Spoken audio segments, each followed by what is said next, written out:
Come on. Yeah.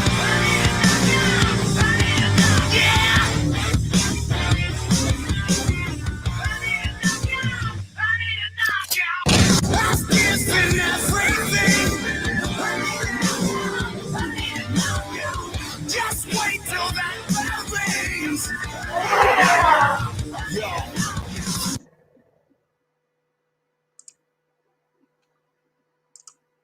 Welcome, everybody, to the Inexorable Word Nerd Live. We have a very special show this evening. I'm very excited to introduce my friend and co-host for the evening. Returning is Mike Havermail. Mike Havermail, how you doing this evening? I'm doing great, Ryan. Thanks for having me. Absolutely. It's always a pleasure to have you here, Mike. Michael, sorry, you said you preferred Michael. Yeah, it's all good. Thank you. I get it all the time. I get it all the time, brother. You know what I mean? I like to shorten stuff up. I'm always giving people nicknames, and it only hits about 75% of the time anyway. So I'm used to that response. And so yeah, so backpedal and then back on track. At least I got your name finally, and I'm not like Lord Captain Ultra Word Nerd person that I was trying to figure out on our first. Lord Ultra Word Nerd Vampire Zombie Tsunami 3000 is what I go by. Talking generally radioactive in the glove thing in the AOL chat rooms.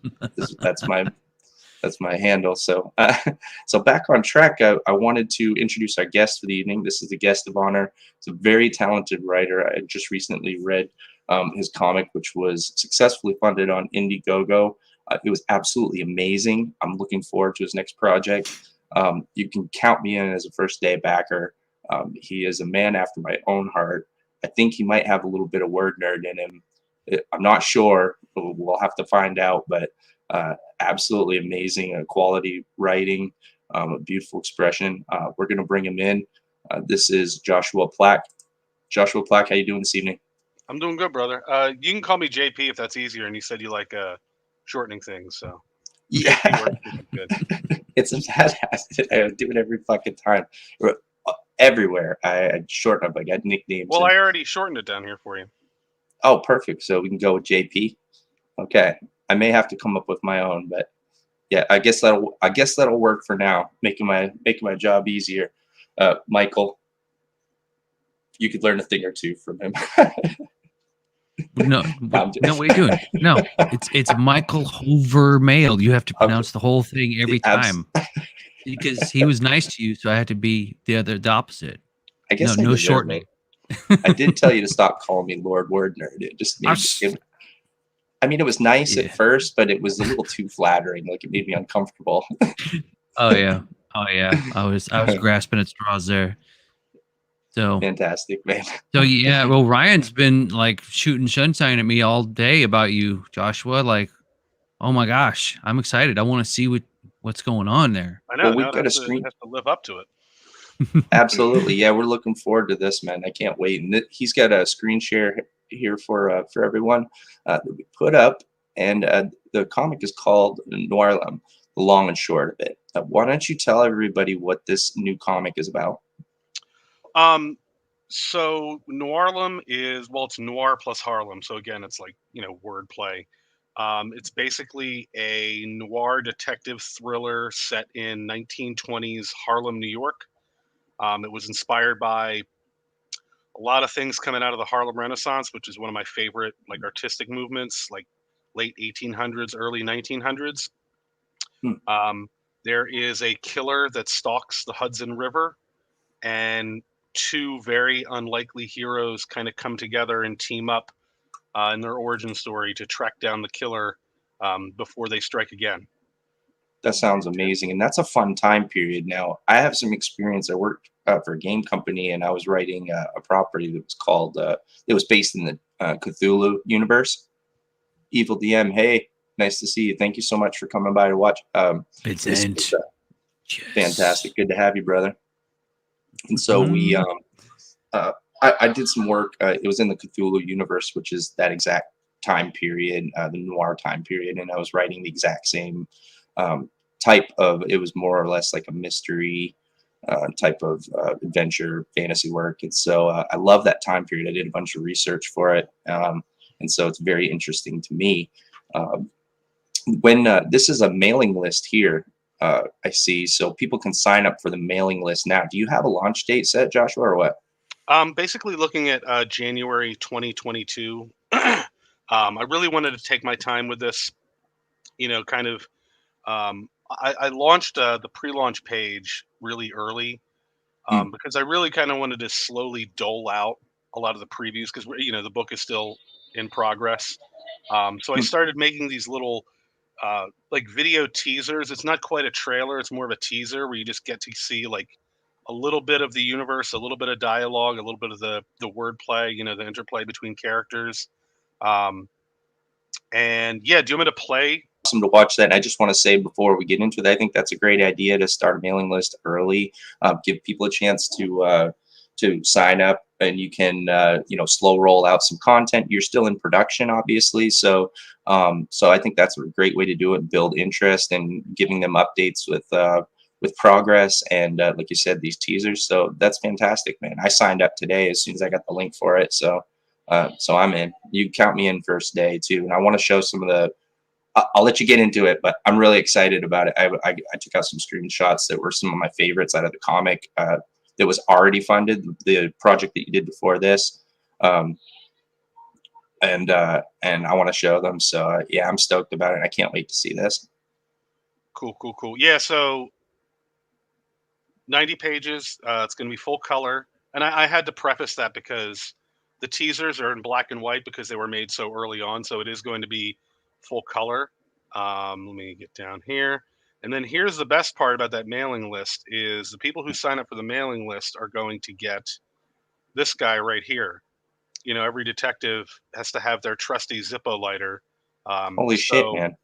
yeah, the mailing list is not gonna don't sleep on the mailing list because you're gonna want to get this with your book, and it's gonna come free if you join the mailing list. That's incredible. Yeah, I can't wait. I And want it, man. I thought that might have been like a special perk or something. I didn't know everybody was going to get one. That's amazing. Yeah, I was yep, watching 90 that on your pages of content. Twitter, and I was like, "Oh, he's got a cool looking Zippo." Yeah, I thought that was And going I'm to be like, like a "That's premium tier or something. like, I didn't oh, know that's like cool." everybody was going to get one. I'm going to yep, feel like a noir. yeah. So if you get kidnapped and tied to a chair, Yeah, you're gonna that's be able right. Yeah, to you're gonna You be able to get out. you won't have to MacGyver some that's shit or cry like a bitch for that's help. Like you already have your Noirlem yep.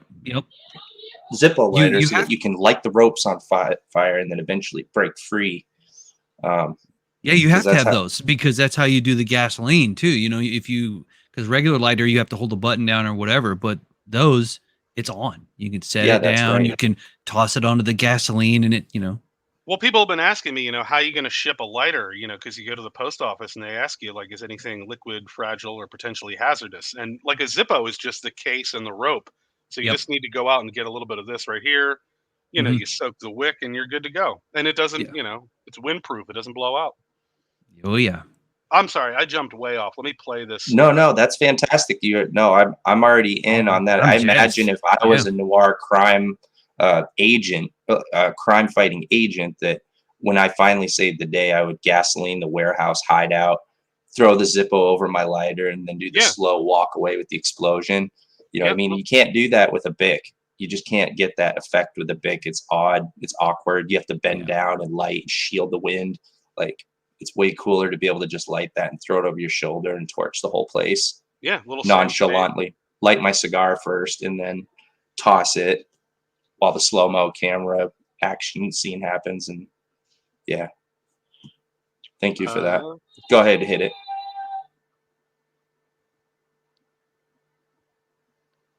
Can we do full screen? Oh, there you go.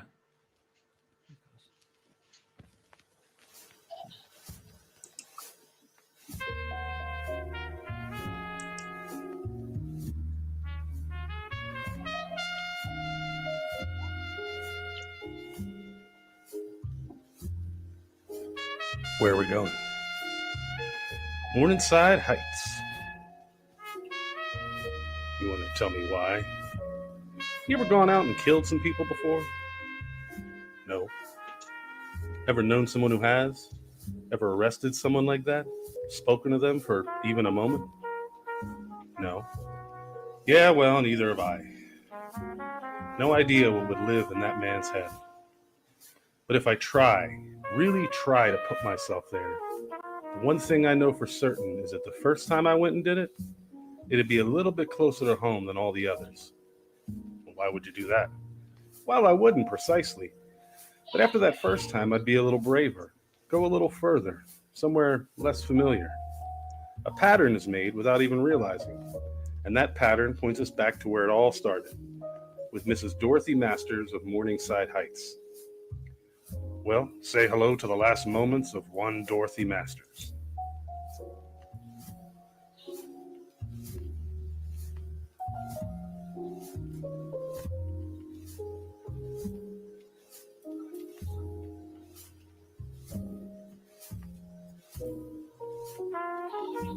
Awesome, man. Yeah, I see what you were Yeah, I talking about. You were at the black and white stage there, so you were showing the line work, which is fantastic, man. It's great. You did all the voice work yourself, or did you have someone? No, that was my terrible voice acting. There's nothing wrong with that. Oh man, it was cool. It had the noir dude. feel. You had the music. I dig it. You've got Yeah, some it more was artwork you're showing here brilliant. once it's colored up. I really give us love a that. peek at that. I love that. And Yeah, you that's know, a you're bit gonna here. so JP, you're gonna have to go ahead and send an apology letter to my wife. Say, you know, I'm sorry that Michael will not stop playing LA Noir. I know he was totally addicted to it now, but now he's been reminded because of this, which is awesome. I can't wait. So thanks a lot, Bang, man. bang, Chinatown. I'm so done. Oh my gosh. You're gonna have to send an apology letter to my wife, because probably for a week I'm gonna be walking around talking with the 20s crime detective noir dialogue. Yeah, So what was so that beautiful. in When's addition dinner to LA ready? Noir, what was that other noir detective series? It's like Sam and Max. It's like a cartoon cat and a cartoon Oh, rabbit, I think. You know what I'm talking about? yeah. It's right I on the think it edge was of a my brain. PC game. Oh shit, it was off my radar. It was I'm right on my useless. You guys do. You guys get it. I don't Get it, know. guys. I think it might have just been called Sam and Max or something I like think that. it was Sam and Max. I think it Yeah. was. I'm gonna look, I got Google. What the heck? Why not? Sam and Max game. Sitting right here. Fuck yeah, Michael. Yeah, Sam and Max. Yeah. Yeah, Putting in the exactly. miles, brother. Then they got and the rabbit looks like he's got the teeth that could just eat through the door of the car. Yeah, it's cool. I remember that. It was for the Wii. They come out for the Switch. Got a comic book. Yeah, Sam and Max. Don't forget Roger Rabbit as well. Had Yeah. that. Oh, I feel flew to through it all as kinds well. of It's stuff. like I went absolute Mike classic. Hammer. I went Dick Tracy. I looked over at my hat over there. I'm just like, oh, you're speaking my language. Drive Yeah, that's to some absolutely extent. It's very cool, especially after reading your work already. Like, this is going to be a treat. Show us some of that colored artwork that you got there. Can you blow that up and go? I don't know. Can you? I don't know. I don't think you can. Oh, you I don't can. know. Okay. Well, shoot. People will be able to see it when they go to the mailing as well. Make sure that you guys go to the mailing. Let me bring it up here. Just a moment. Yeah, we need a link. Where's the link? Yeah, I need to get a link going in the chat. I have work to do. I mean, I have a duty to the people. I knew the moment that she walked into my office that she was trouble on a scale that I hadn't seen since years back. But just I love how it. much trouble I would Is soon find she out. worth the trouble? Yeah. But she was worth it. Yep. So you said this is your second book, JP? No, I did. Well, I guess this would be my fourth. I did Eudaimonia #1, Eudaimonia #2, and then I kind of did a book last year called How to Die. And if I'm being perfectly honest, I wasn't all that happy with how it turned out. With How to Die, I was trying to make a comic book, whereas with Eudaimonia, I was trying to tell a story using comic books as a medium. And I think with How to Die, I kind of got away from that, and I was trying too hard to make a comic book rather than just trying to use my storytelling in the form of a comic. This is definitely a return to that form, where I take you know, I always jump from genre to genre, and this is me kind of going back to that. And whereas Eudaimonia was really off the wall and weird and used, you know, old writing styles, old philosophies, this is more um, me just kind of like paying an homage to the classics, like the classic detective story, the classic noir story, you know, the classic detective comic.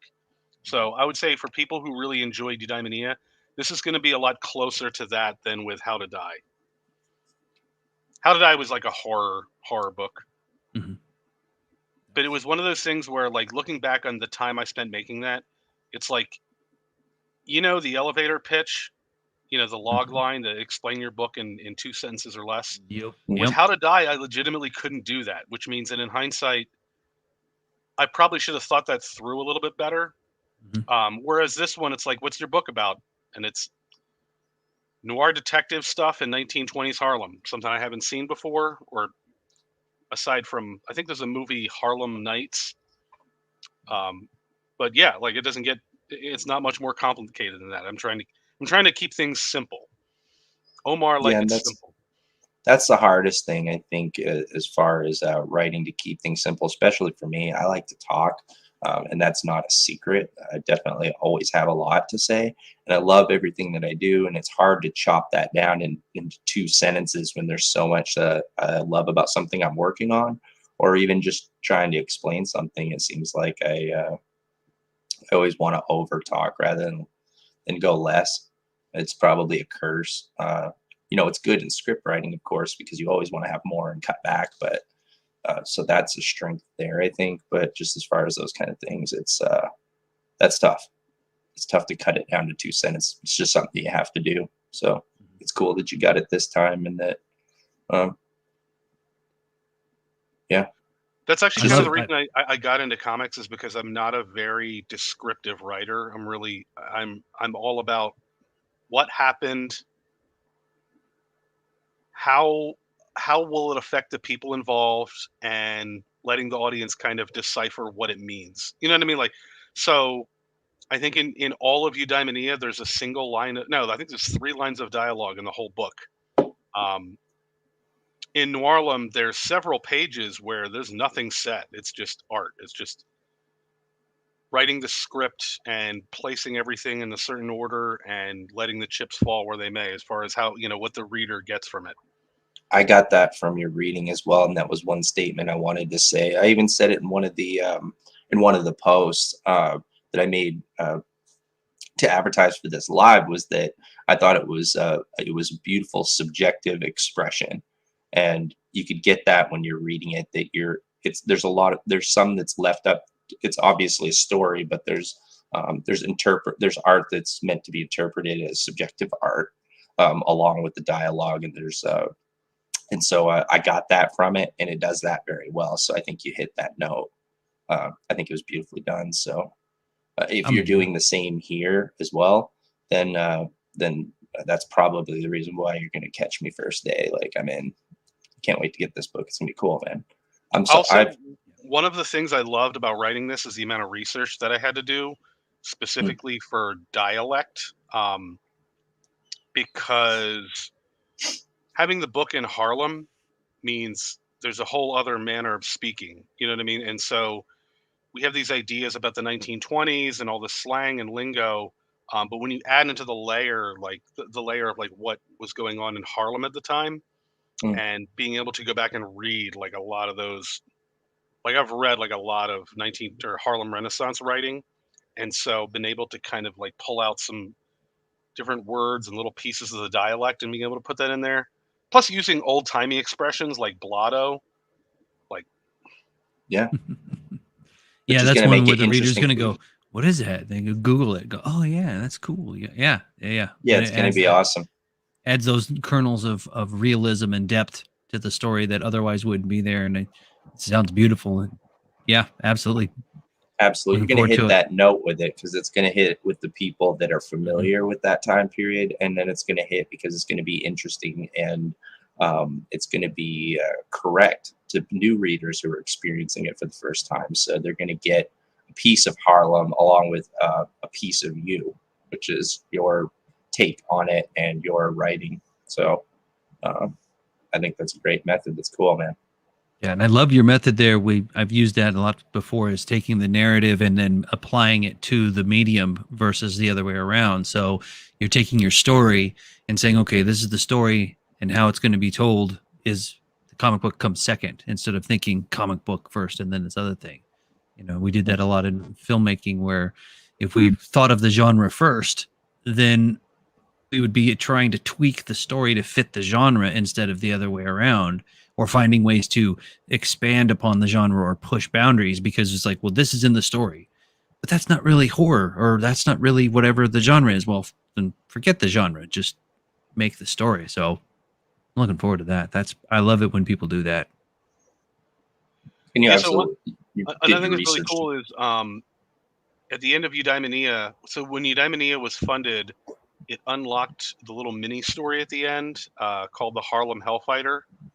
You know, it was like a little 5-page thing at the end. Yep, I remember. And when I was promoting the book, I went on Antonio Bryce's show, and I kind of mentioned, like, yeah, we're trying to unlock this, little story, the Harlem Hellfighter. And he said, well, he works with Kane and White, and he says, well, Kane and White did a book called The Harlem Hellfighters. The Harlem Hellfighters I think they were the only African American troops that fought in World War I. And he did an entire book about it. I had no idea that this had even happened. So when I went to start doing this book, my first thought was, I need to get Kane and White to do this cover. So this beautiful cover comes courtesy of the amazingly talented Kane and White. I agree, absolutely. He's Awesome. He's great. He's been a member of our comic book studio. Some of the guys that I've been working with for many years. I've been a huge fan ever since I joined and saw his work. He's a nice guy. He's a great guy and very talented. So, and the cover shows it. Like, I saw your cover on your page. I actually have I'm going to do share screen here because I have let's see here. Let's go into this. Yeah, here we go. I got this. Did I get a screenshot? Oh, I didn't get a screenshot of the cover. We'll have to get that from you. I'll have to go on your page or something, or you can share an image of it, because we definitely want to show that. But I wanted to go into these and show, since we're talking about your this project in particular, like the parts that I loved about it. Like, here's the cover for the project. This was already, for everybody watching, this was successfully funded on Indiegogo already, and so this is the cover here for it. On the battlefield is beautiful. And then I've got the back cover here. And then I want to go into the snips real quick and read a little bit, because his writing is fantastic. I just wanted to give everybody kind of a taste for Joshua's writing, so that you know what you're getting into with this story, which is, I believe, you're getting into something great. Like, I'm loving excited. these images. So these are yours, Josh? You did these? I did not. This was Emmy Utrera who did Eudaimonia with me. Mm-hmm. I absolutely loved the story that the picture right there was telling. I mean, she's on the battlefield, and the imagery coming out of the music that's flowing with the colors, and it's coming from it's amazing. Now, the artist is very talented as well, but Joshua, the script writer, is writing the imagery that they're following. And he has a very clear image, a clear vision, I believe, of what he's trying to tell for a story when he goes in. And this is obviously not his writing. It's a piece of dialogue he picked out, but it fits very well.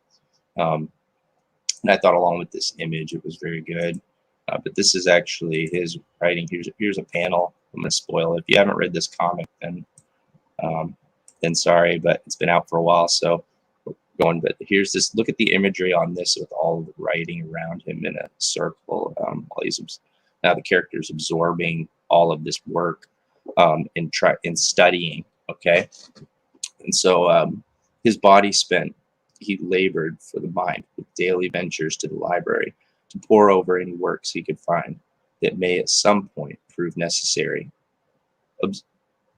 Absorbing works which rippled through the ages of love and war. Those visceral impressions which carried the souls of men in pages of prosaic and poetic expressions.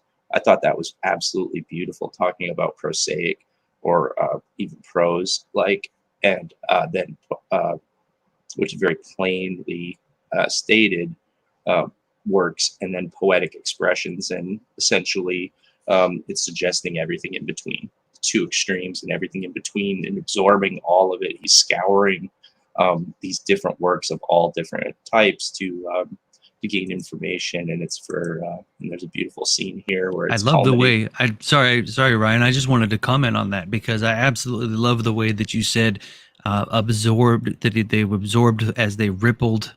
See, I was going to read it, but it was how it rippled through. Yeah, this one here. Well, he's the one absorbing that wrote the that. works which rippled through the ages of love and more. I mean, because you're touching on so many different things. He's consuming this knowledge, and it's being sinking into like every pore of him. He's absorbing it. But the work that rippled, you're thinking, okay, through time, through these ages of love and war and everything, it's beautiful. I've got to give you. Don't you feel that when you look at the image as well, too? Like, that's the thing. The image and the words all.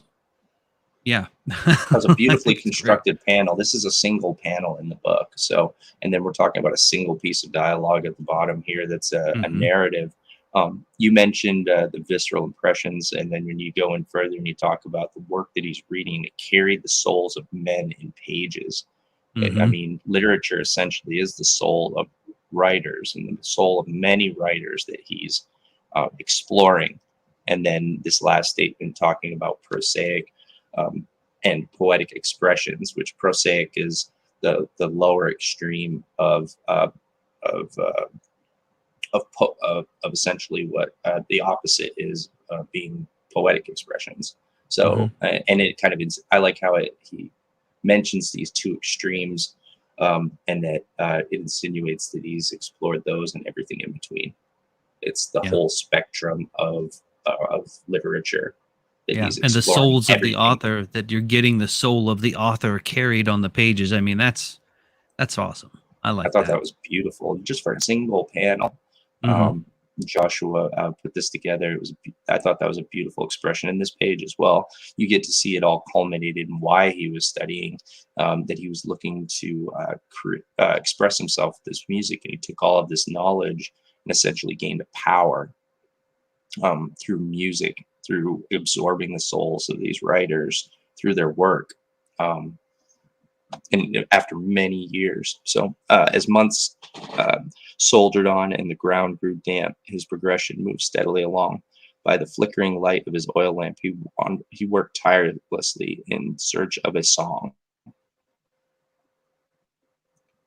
me get in here. Okay. Out of despair, his obsession would grow along with the need to be underground. Note by note, the song was stitched from his dreams, and when he played it, the world ripped at the seams. And I think this image is beautiful as well. To express that, very cool, man. Yeah, I love this work. I think that was beautiful, man. So I'm looking forward to Noirlem for sure. I can't wait. Hey, do you have that? Do you have that Kane and White cover? I didn't have it. I thought I grabbed a screenshot, but I didn't put it in. So if you have it, I want to show it as well. I'm a big fan of Kane and White. But I'm trying to figure out how I can. I guess I would need to stop screen share. Yeah, and then you can just go. Well, yeah, you can go to. Yeah, you could do that, and then do it again once you have the image up. Or I could try to grab it from somewhere right now where I'm not. Let me see. It might be right on your Twitter, but let's see. Yeah, because I saw it there. I may as well grab it and bring it up to. Yeah, I'll just do it for mine so you don't lose your place.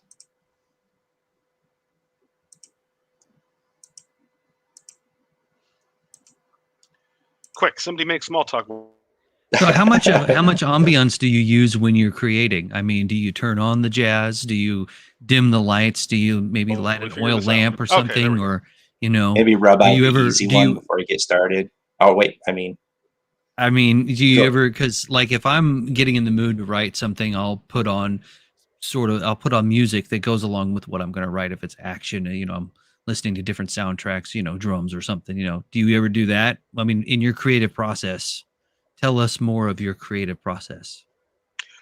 I usually throw on like just a jazzy station to write to, throw on the headphones, make a pot of coffee. And what I try to do is I tweeted this out earlier today, actually. My philosophy is that you shouldn't just write when something needs to be written. It should be like a practice that you do regardless of, whether it's for anything. Just getting down the routine of writing continuously, sorry, without any regard for what it could be used for, or when you'll find time to edit it. Just the process of, like Michael Jordan shooting free throws. Like, just do it. Like, it doesn't matter what it's for. Just do it. And it'll be like the person who makes the perfect tortilla by just making them over and over again until you finally get it right. It's something that the trade requires, in my mind. That's right. It's so you something get that the you have flow to do. going when you turn on the brain dump. You just sit down and go, okay.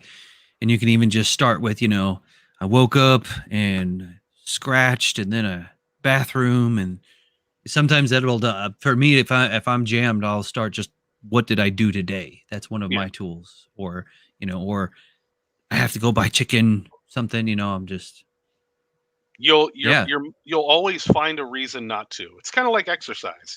There's always a reason not to do it, and only one reason to do it. Yeah, that's true. Yeah, you can get into that sometimes. I mean, I agree. It's definitely something that's like a muscle, that where when you're writing, you will write faster and be more effective if you're doing it regularly. It's just like anything else. You're working your brain muscle. You're writing, getting into a writing routine is definitely good. I know I've had bouts where I haven't felt like writing. It wasn't necessarily that I didn't want to, but just circumstances happened and I just didn't feel it. You know what I mean? And so that's common too with writers, not even writer's block. It's just one of those things just where, you have life. You're not feeling creative. You know what I mean? But for the most part, I've been very fortunate that it hasn't been the case very often. But there's lots of writers too as well that the repetition is the thing. You want to be writing every day, no matter what it is. That's why a lot of writers too have a blog. Most of the time it's for the writer, not even necessarily the fans or everybody else. It's just a daily thing that you do where you sit in, get into your routine, and then write about something. And it doesn't have to be a full story. It can just be a singular story, or it can be a continuation of something, but you know what I mean? Something with no parameters. It's like a free form writing just to get down and get the keys going and get the mind going. So do you find that when you're writing, and I guess it's for both of you, since you're both authors, do you find that you go with whatever comes to you and you flow with that? Like, you'll start writing and then it's a love scene, or it's an action scene, or it's just whatever comes? Or are you able to say, today is the action scene, today I'm going to do the action scene, and just kind of like shift that gear? you feel that one, Joshua, brother. This is all you, bro. Yeah. Go ahead. I would say you? that when I have like a general idea of what I want to put on the page, it turns out okay. But if I go in not knowing a whole lot, or just having like, the less I know going in, I'm much happier with the result. Like, this morning I sat down and I wrote, and I honestly had no idea what I was going to write.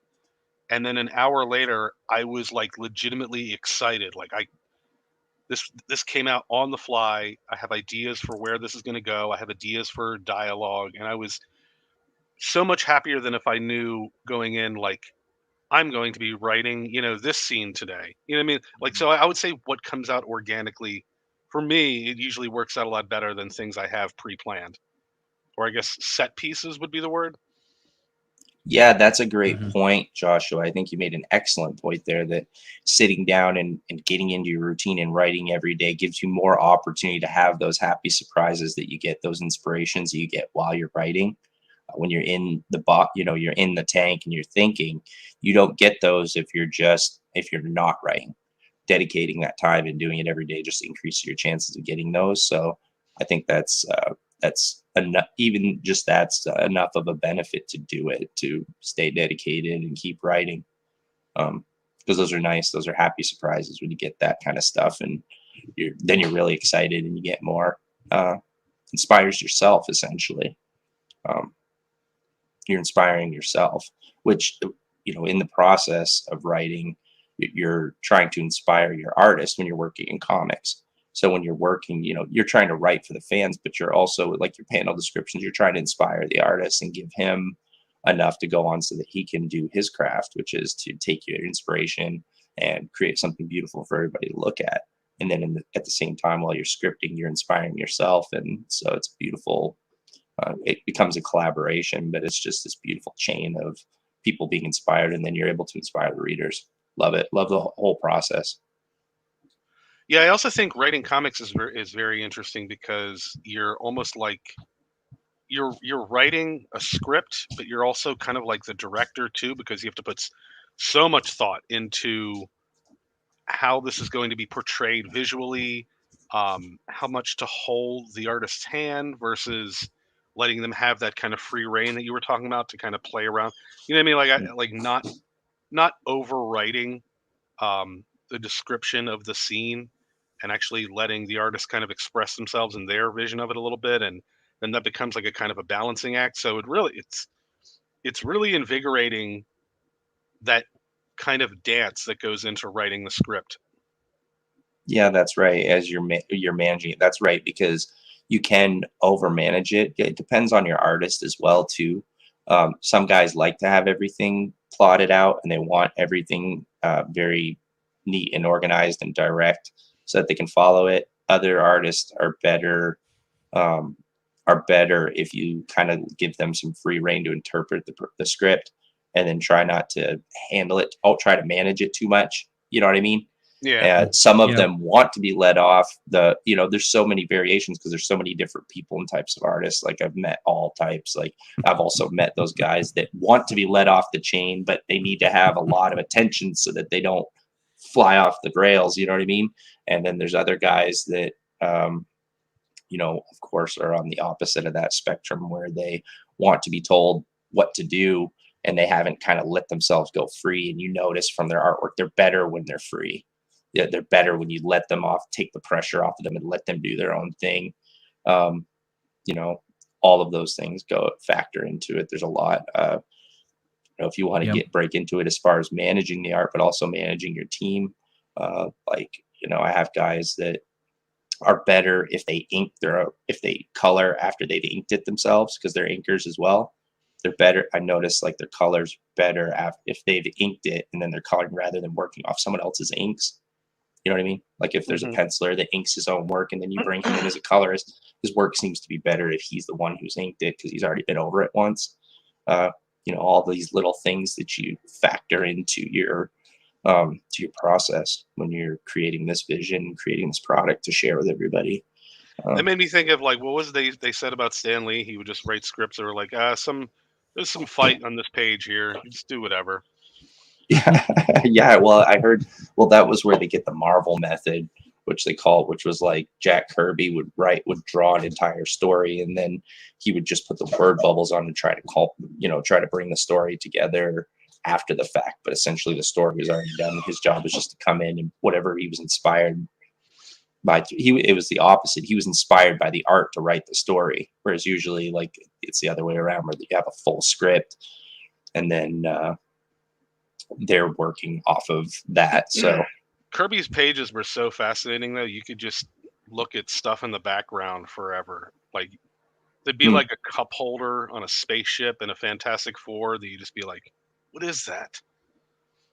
Well, you never know. Like maybe that you say that was the Marvel method, but what if that was the Jack Kirby method? Yeah. What if he's just like one of those monsters that just like they were like, holy fuck, man, don't touch him, don't leave him alone and let him do his thing. It was like, you know what I mean? Like he's doing work that was just above and beyond what everybody else at the time was doing, and they didn't want to fuck it up. So they're just like, don't put any fucking parameters on this guy, like Lee, stay the fuck out of his way. You know what I mean? Like, all right, man, I'll just put the word bubbles in after. Jesus Christ, man. And then Jack Kirby just creates the entire Marvel universe, We don't know. That could have been, it's one of those things. I mean, obviously there was a lot of executive decisions that were going on there at the time. They were putting Stan Lee's name on books that he didn't even touch. Like when he was the executive, editor over there at Marvel after his run. He did his runs. They were just putting his name on because he'd done so much work and everybody was so familiar, and they would sell more books just having his name on it. That just blows me away. That blows me away that anybody could even consider. I mean, I would never even think about putting somebody's name on something that didn't approve it, or that I hadn't gone to them and asked. I mean, I just can't. Sorry, that's my soapbox. You get me on a soapbox, and I'm just like, when I hear stuff like that, I go, what? How do you not get fired? How can you even? Because your professionalism is what, not there or something? It's like, never mind. That's my soapbox. Well, no, you're right. No, I'll go back to the original topic. You always keep the camera rolling because you never know when you're going to get a Robin Williams moment. You never know when the talent's just going to bust out with something, and you're just like, oh, that was the scene. That was the thing, man. What, the camera wasn't on.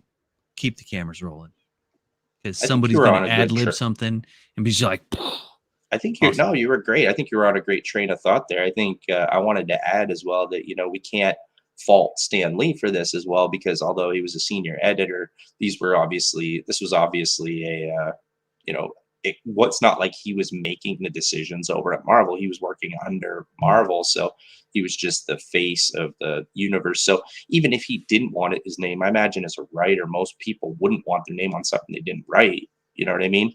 Because then he's also subject to its quality as well. I mean, he's the editor. He has a certain amount of control, but you know what I mean? Those kind of things. But I'm absolutely sure he didn't have a choice either way.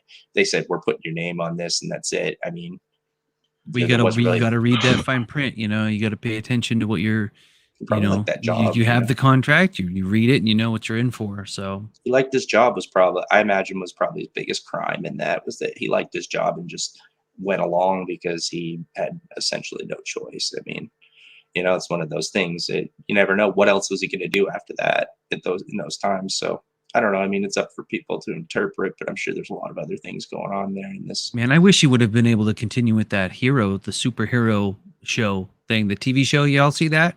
Where they had the people that were to be superheroes, and Stan Lee was the guy that talked to them at the end of the show or whatever. And it was like a Big Brother. I'm trying to remember what it's called. I know what you call it. It's called Super, JP? You know what I'm talking about? No. It was called like Superhumans or something. No, that was a different one. Real people. Superhumans. But it was real people that had scientifically. Yeah, was it on like A&E? No, yeah, that was different. That was different. You're talking about like the dude that could like pull a truck with his mouth or something, or like this guy who could bend a wrench with his bare hands. And they I've met people like that. They tested that guy. It is so cool. Yeah, I've met him. They come down. He had some kind of evolution in his muscle fiber. They found they tested him, and it's like a rare thing where like he was just incredibly strong. It's like that guy. You're like, holy shit, how is this guy so strong? Like they have like their muscle fiber is different, so they're able to utilize a higher percentage of their muscle than normal people. Oh, like Twitch fiber? Yeah, it's like some kind of thing like that. I remember that episode. The guy could just like grab a wrench, like a steel industrial wrench, and just bend it. Like, yep, that's a guy I know that does that, shit. And he trained himself up to that, and it's been amazing to watch him be able to do things that they could take like a railroad tie and just, or a nail, the nail on the railroad, just bend that, and you're going, what? Or rip the phone book in half and stuff. It's like, okay, cool, yeah. Yeah, that's the thing. You never know. Shake their hand very carefully. Yeah. You run into that guy. You think you've been pitted against 10 normal guys your whole life, and you never know when there's that one guy that's just got something in him that's not of the norm. You know what I mean? And my dad always taught me about that because he met people that way in his travels. You know what I mean? There's just that guy that I never knew what to recall it. He didn't either, but just said, man, you never take any chances because. So he used to say, someone knock your fucking head right off your shoulders, I know it sounds a little intense, but my dad was a rough cut hick. So it's one of those things, but it's just like, you get pitted against someone like that who's using 90th percentile of their muscle fiber, and naturally, whatever we have realistically less than that, you get pitted against that guy, and really you don't have a chance. A guy who could bend a wrench like that could grab your arm and just snap your shit. You know what I mean? Like just grabbing onto you, he could hurt you, not even hitting you. You know what I mean? Mm-hmm. So it's awesome. So when you're in the zone, JP, do you go into we called it called the demon state or the learning state, or it's a state where when you're in that area, you go in and you're just doing it, and then when you come out of it, it's tomorrow. Do you do that? No, I'm more of a short burst, which is kind of a curse because the hardest thing to do for me when I'm writing is not editing while I'm writing. So Yeah. my impulse is to like maybe write like a couple of pages and then wanting to jump back and go through it again. And so pressing forward is like a legitimately tough mental exercise for me. I have to just like kind of, no, keep going. You can clean that up later. You can clean that up later. Oh yeah, I am.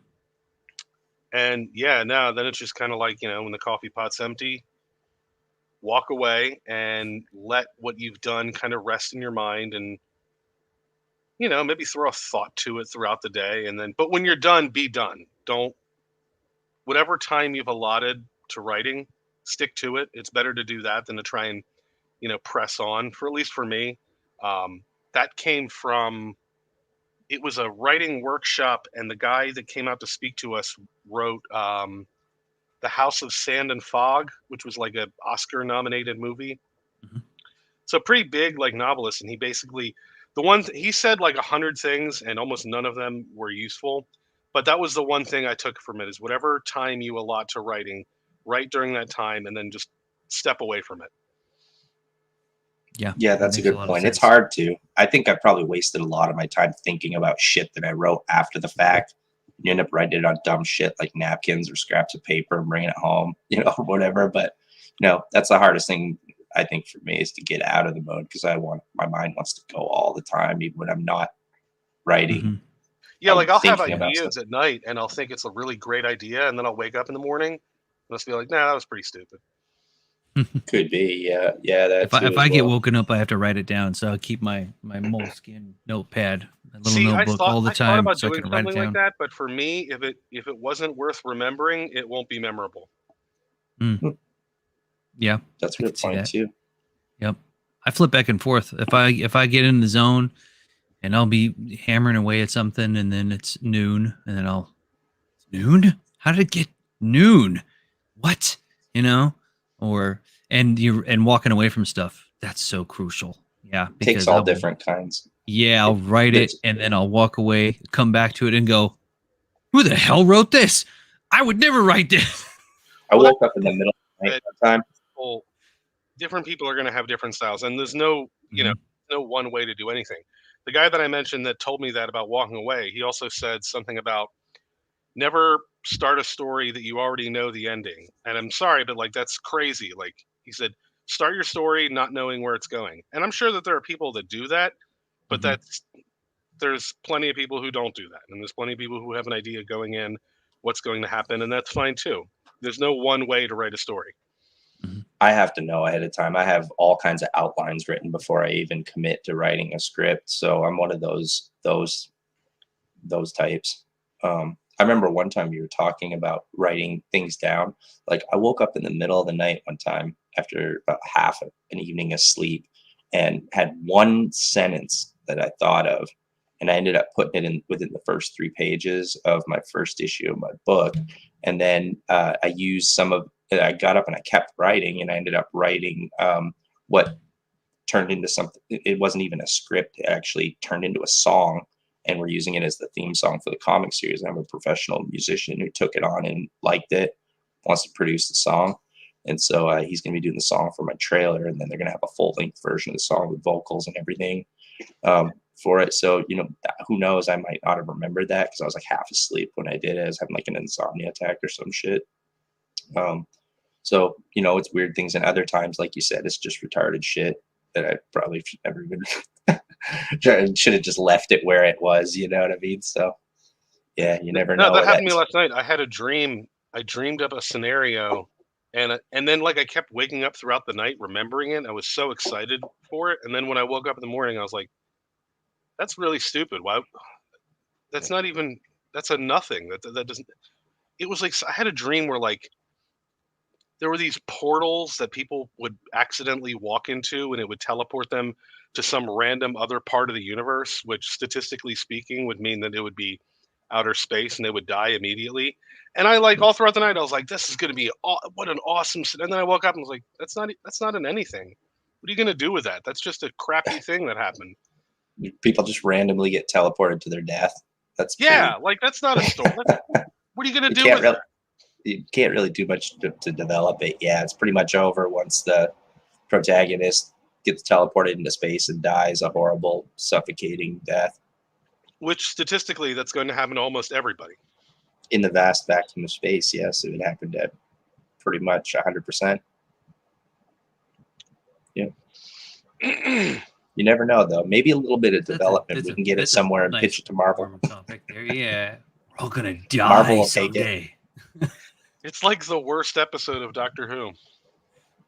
You never know. There Figure might out be a the market inside. there. Every shitty idea we have, we could pitch it to Marvel pretty soon. They're going to be desperate for anything. They'll take whatever we got. We could take all our shitty ideas and just license them off to them. Fuck them. You know, Yep. Speaking of that, I every once in a while will get an itch to send out a pitch. You know what I mean, to like a comic book publisher, and you know that they have those websites where it's like every indie, every comic book publisher that exists is a link to their submission page, and which is really useful. But if you go to the most recent one, I'm talking one that was updated like this year, half of the links at least are dead. So like this is a complete catalog of everybody who's publishing comics, and you click on that link and it'll say like this website doesn't exist anymore, or this website no longer, what is it? The person who owns this website didn't pay their rent or whatever. So like that's pretty catastrophic, I would say. If it's happening like across, if there's a lot of them. Yeah, absolutely. Although it might be just like an administrative thing where like, it's one of those things that's like a competitive market. There's going to be people that are pushed out. There's going to be live shit that happens, but they're not updating. If they're not checking up on it, they just put it there originally, and then it's just left there to either die or be a dead link or. Yeah, well, that's why I prefaced it by it being, this is a recent list, meaning they updated this list recently, and like a ton of them are just dead links. Yeah, it's kind I of. always check back. I always check back because I always blame. It's always the machinery for me because from old school. It might be telling. It's like the email. I never trust emails. I'm always calling and following up on stuff. But yeah, you're right. If you go there and it's dead, and then you come back an hour or two later and it's dead, it's okay. I'm with you. I think it'd be very interesting to find out exactly. I mean, there's all these variables that could happen. Is it a decline in all of these they're indie publishers, right? Mm-hmm. A bunch of indie publishers that are under the big two. It could be like a symbol of the decline, or it could be just a symbol of how hard publishing is to get into and how competitive it is. And it is anyway, because it's saturated. Print on demand has never been cheaper or easier for anybody to use. I had a conversation with James Obar, who's the creator of The Crow. I went to a show and he was there. We actually got locked out of a convention together and ended up having like a 40-minute conversation. We were outside smoking. He was talking about his life in Detroit. And then I live in a completely different area that's behind the times and not city and not rough. And so like we had a cool little conversation. We ended up talking about indie. He took some of my stuff. I was promoting and selling preview material and books. He took some of my stuff. We talked about indie, and I asked him his honest opinion about what he thought about it. And this was right after the boom of print on demand technology becoming so prominent. And then the market was instantly flooded because it was so easy for people to just make their own startup and make a book. And he said, well, I was excited about it when I first saw that there was so much to read, but I tried a few indie books and they were of poor quality and I was disappointed. So I just turned away from it. And that's the thing. It's like, it's oversaturated, but because it's so easy, like anybody who can make a PDF file can make a book, essentially. So if you can follow the parameters of the print on demand to make a PDF, you can make a book, whether it's bad quality, if you suck, it doesn't matter.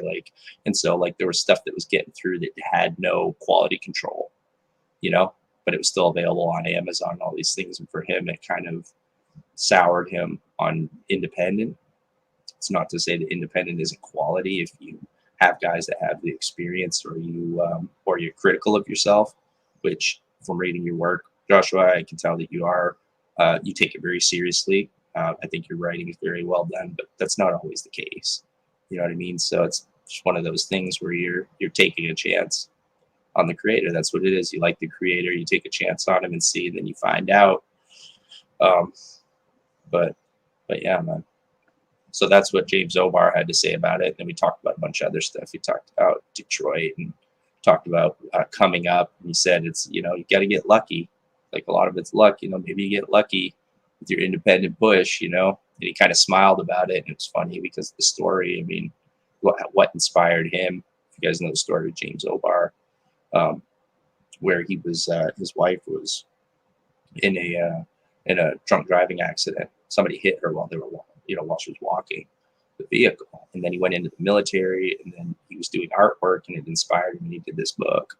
It was this ultimate love book where he loved his wife. And so the main character and his wife in the book, in that story, The Crow, this classic story was inspired by those life trials. But yeah, he just had kind of this cynical sneer when he said, he's like, well, maybe you get lucky. That's what he said. So he's a very interesting guy. He's great. So that was like that was a great moment for me to get to meet someone that I idolized as far as working comics. It's just I probably wouldn't have got to talk to him so long, but we accidentally got locked out of the convention together. It was cool.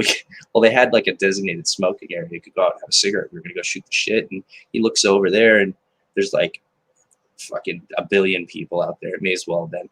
And then he's just like, nope. And then he just turns and walks the exit that nobody's allowed to walk out of. And of course, like there's the guard, whatever the guards that are keeping people out, and they look as James Obar, and they just let him through. So we just walked out together, and we just stood out like we're the only people outside. We just get to have a private conversation, which is very cool. And then we had to walk all the way around the entire venue to go to the other door because we got locked out. And it was double doors, so it was soundproof, and they couldn't hear us to let us back in. So we just walked. Yeah, That's a pretty cool story. Yeah. That is really cool. It's great when you have moments like that. You meet people and Yeah, for sure, man. you just happen to be in the elevator. You know? Yeah, you run into somebody in the elevator. Like it's like running into you're in the lobby, and then they walk by, and you're just like, do I throw a Vulcan symbol at them? Do I not? I don't want to bring. They're obviously trying to get to the buffet. I don't want to bother them and be that guy. So, well, Michael, you know who they are. If life has taught me anything, I want to say 100% of the time it's the right choice to throw the Vulcan symbol if you get the chance. You know, the signal absolutely double as well. Always. I don't think there's ever a wrong time. For everybody. What I've noticed about comics, and it's been fascinating for me to watch because I love comics, and I read quite a bit of web comics I used to, and they would always have a free one. You know, I would go on Blues News or PvP or any of these other websites for gaming stuff, and there was always a free one every, like the Oatmeal. I love his comics, and if you know web comics, but they do a free one, every week there's another free one. And so then they would get the traction going there, and I'd watch them. They'd start off small, and they're not so great, but they keep doing them. Like you were saying, you keep writing. You just keep at it. And then all of a sudden things get better and better. And a couple years goes by, and they're putting out these free little comic strips. And then all of a sudden now they have a book. Now they have a following. Now they've got, 50,000 followers, or, and then it takes off, and they're making money. So I always thought that was pretty cool. And it seemed like an interesting thing that, and I didn't know if that ever really transferred over to the print medium. I don't suppose it would, because it would be difficult to constantly put out free books and try to build a fan base. But they do that. They'd put out this free material, and then people would be like, oh, okay, cool. And then they'd catch on. And it's kind of interesting to see. So I don't know. Have you all done that? Ryan, JP, have either of you put out some free stuff? So here's some free stuff, and people start reading you? I've always been. I don't really have a very big following. I have my kind of loyal core from Eudaimonia. They've been very loyal to me, and I'm very grateful for that. I'm kind of the mindset of if anybody out there wants to check out, what I'm doing, I'm available. You can hit me up. I'm always willing for a chat. I'm always willing to send a digital copy. But I don't really do the web comic thing, so it's just not really designed for the single page kind of a thing. I just have, I'm more like, I guess I'm doing like little niche single batch whiskey. You know what I mean? Like it's just Oh yeah, now you're talking. I do a small batch, and whoever gets in on it gets in on it, and whatever happens with it, I'm okay with. Nice. Oh, that's a good attitude to have. And I think the thing is you've already had multiple successful campaigns, and you're establishing yourself. Like you said, you have core. I think people who appreciate good writing when they read your work, that they'll be very satisfied. I was with the work that you sent to me, and I appreciate good writing. I don't think it's necessarily just because I'm a aspiring writer now. Just the stories that I've always liked were always more or less in the literature type of reads. I like intellectual reads and literature stuff. I mean, I like good visuals and stuff too, but I like things that make me think. And your work made me think. We went over some of the work, and there's a lot that you can draw from it, and a lot to turn on the imagination if you like that kind of thing. So I think you're on the right path. I know when I started, I was giving away some work, you know what I mean? But it's just one of those things like how much can you, how long and how much can you give away? I've gone to shows. You always go in the red on those, especially like when you're carting around family and stuff, and then you're traveling, you're going to the show, and you get your table, and you've got stuff that you printed out. And, even if you sell a lot of what you have, you're indie. Like as an indie, it's not like I have a huge stock on hand. I'm grabbing enough what I can afford to print at the time, and then we go, make a family trip out of it, and you go in the red, spend a bunch of money on vacation and eating out and hotel and all that stuff. So and travel. So yeah, you do that at the beginning. You want to get the word out. And then you get to the point where, you want some support. You want to sell a product, and you have a finished product. I definitely think you're at that point now. I'm looking forward to Noirlem. I think anybody that backs it's going to be very happy with their decision. I think it was very cool that you give everybody a lighter too. That's pretty sick, dude. I just wanted to back the book because I fucking like your writing, but like now that I'm getting a Zippo out of it, like I'm double fucking. You sold me on the writing, but that's just so much icing. Oh my gosh. Sign me up. That's fucking sweet, dude. Yeah, did you see the thumbnail? I got you when you were lighting it when you did your pro and show and got it. It looked like you were making fire out of your hands. That's fucking. I thought that was a lot of fun. So I'll throw this out as a little kind of a small tidbit. I'm doing some. I keep talking about this. I don't even know how to describe it, but there's a hidden mystery perk with the book that everybody's going to get, and what it is it's going to be an interactive ending, meaning that the reader is going to get to a page in the culmination of the book, and the book is going to interact with the reader in a way that mirrors what is happening on the page. And it's something simple, it's something small, but I think it's going to be a really cool moment for the reader to have the book kind of reach out to you and say, here, this is what is happening at the end of this story. No, that sounds interesting. But I can't give any more detail about it. It's a big, it's a secret, but it's something small, and I think it's going to be really cool. You don't have to give away your ending. That's all right. We'd be asking too much of you, I mean, asking for the story. We're getting a lighter. You know what I mean? We don't want to take your soul or blood or, you already get your sweat into this. We'd be just greedy if we were asking for more. We want the ending of the story now before it launches. I think that's probably just too much to ask. So I think you could keep that to yourself. Everybody would be fine with it. We got Wendy B. Thanks for coming by. Good to see you in the chat, Wendy. She says, is Noirlem a complete story, JP? Yes, it is a self-contained murder mystery. No funny games, no funny business. But it is going to set up the possibility of future adventures. Like the story itself is going to be completely self-contained. No cliffhangers. Just one 90-page complete mystery. So it's going to be a complete mystery. We won't even know what the heck. No, it's sorry. What is this? It's a total mystery. Who knows? Maybe it's I'm sorry. I spent a lot of time. There's a lot of bad mysteries out there, and I've spent a lot of time kind of researching what makes a good, satisfying mystery for the reader. so that the reader doesn't feel like the reader is shown the full deck of cards. They don't feel like there's anything that the protagonist used to solve the mystery that they didn't know about. So that way they can go back, on a reread and see all of the little things that they missed the first time they read that pointed the main characters towards the conclusion. I love that. You've sold me again, because that is a big thing for me with mysteries and stuff like that. When you get to the end and you're going like, what? Wait. And you're flipping back through the pages going, oh, that's the thing! The guy and the thing, and they did that! Yeah, I love that. I get excited. You can tell. Me as well. I'm absolutely sold. I mean, I support all indie. I want to see everybody do well, but I think that JP's brilliant as far as how he puts words together. He sent me a comic earlier this week, and I read it, and I was completely impressed. It's right up my alley.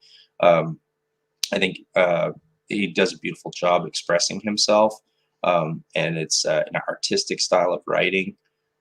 And so I think everybody's going to be in for a treat. I think he's grossly underrated.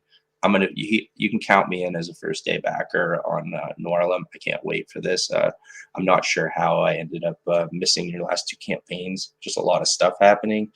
Somehow it was under my radar, but maybe I can get in contact. You can get some of the back issues if they're still in print, or if that's even a possibility. If not, then I'm very happy with your next release and definitely looking forward to it. Thanks, brother. Appreciate it. I really want you to read the second one now. I can't wait till we're done with this episode, with the show, so I can get it over to you. And I want to make sure to get. Yeah, I want to get digital. Yeah, I want it. Both of you. Sorry. Yeah, please do that. But I'm interested in the if you do go back to print, or if those are still available or whatever. I'm interested in physical print as well. Yeah, if not, just let me know when you do. About 20 of each left. What I do is when I do another campaign, I'll put like a few of them in a bundle, so you can kind of get caught up with the whole library. But yeah, I usually do about 5 bundle. I'll probably do 5 on the Noirlem campaign, but we'll just have like everything, all the physical copies bundled together. Yeah, I think that would be, even though I've read the book, and if you're going to send me the PDF, I'll read it. But if I like it, man, I want it for my indie collection as well, because I'm gonna have it like I was talking about before. Like, I didn't start backing just when I joined Comicsgate. Like, I've been backing since I started indie comics, supporting my friends. Like, I think like 6 years ago, Peter Sumedi had like the newsprint and back then, before anything that's happened now, like I backed that newsprint and backed him all the way. I got the clothing stuff and everything because I liked what he was doing then. And a lot of other indie creators who are doing pretty well now. To it. I can't wait. I wanna do get it. I'm in. Do a video. It's dark. Light the lighter. Now you have the light. You can read the book. You have the book, and I can sit there with my single malt and just be like, yeah. Well, you shouldn't read by Zippo Light. Then you're gonna need some spectacles. We could escape like you said, if you're tied up in by evildoers, then you can always burn your way through the ropes. You don't have to. You've got an escape method, and then it's a weapon too. You can just peg them with it, just because it's metal. They're like, they come at you, bam! Right. It makes you look cooler when you smoke. It just has a lot of practical uses. Yeah, so, no, it's awesome. I can't wait. Man. Looking forward to it. Absolutely. Thanks for having me. That's very cool. Was that the dinner bell or? Yeah, I think so. I think we're gonna call it right there. I've been trying to go an hour. You know how we go. Sometimes it's over, but we definitely want to be respectful of everyone's time. And it's been very nice having you, Joshua. I'd like to have you back another time, just like everybody else. Oh, someone say evil. Yeah, evil DM. Speak of the devil, and he shall appear. Evil.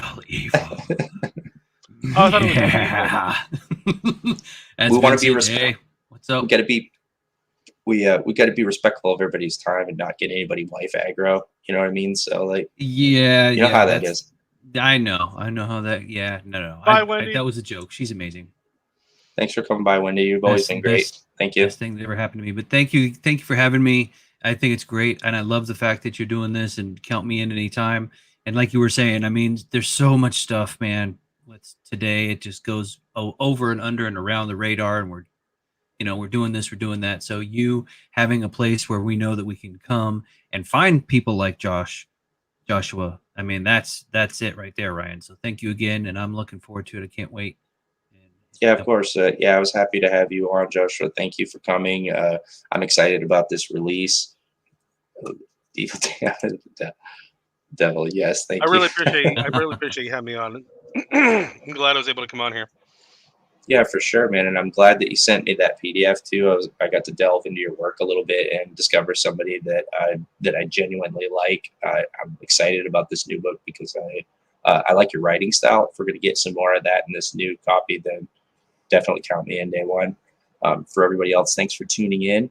We're going to be doing more regular content, and we're also I've been talking with an artist. We've been doing some back and forth, getting the contract finalized, but I'm sure we're going to be starting up soon. We're going to be doing the preview materials, so please, subscribe, hit the bell for notifications so you can catch our Road to Relaunch specials that we're going to be doing.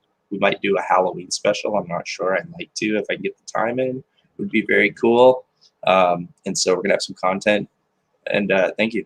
We'll catch you next time. Good journey.